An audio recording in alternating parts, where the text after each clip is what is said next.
أفرأيت من اتخذ إلهه هواه وأضله الله على علم وختم على سمعه وقلبه وجعل على بصره غشاوة فمن يهديه من بعد الله أفلا تذكرون وقالوا ما هي إلا حياتنا الدنيا نموت ونحيا وما يهلكنا إلا الدهر وما لهم بذلك من علم إن هم إلا يظنون وإذا تتلى عليهم آياتنا بينات ما كان حجتهم إلا أن قالوا ائتوا بآبائنا إن كنتم صادقين قل الله يحييكم ثم يميتكم ثم يجمعكم إلى يوم القيامة لا ريب فيه ولكن أكثر الناس لا يعلمون ولله ملك السماوات والأرض ويوم تقوم الساعة يومئذ يخسر المبطلون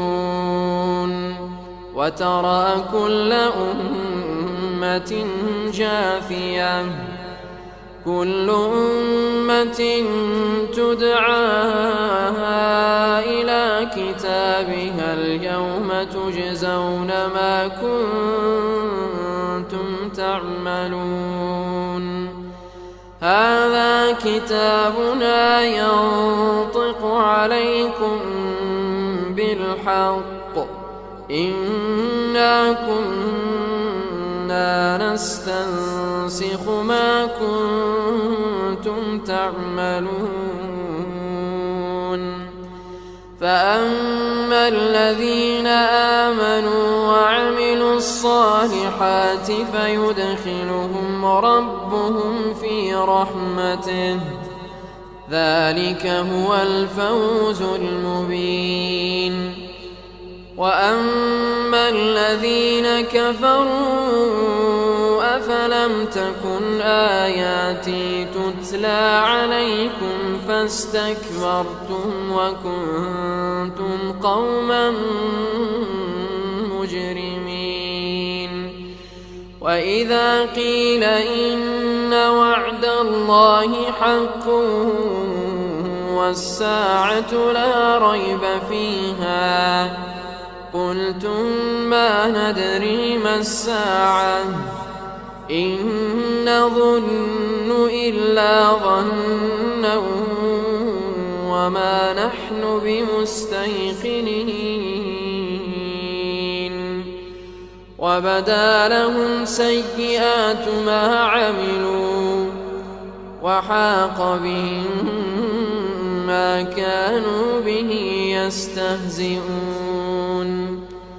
وقيل اليوم ننساكم كما نسيتم لقاء يومكم هذا ومأواكم النار وما لكم من ناصرين ذلكم بأنكم اتخذتم آيات الله هزوا وغرتكم الحياة الدنيا فاليوم لا يخرجون منها ولا هم يستعتبون فلله الحمد رب السماوات ورب الأرض رب العالمين وله الكبرياء في السماوات والأرض وهو العزيز الحكيم.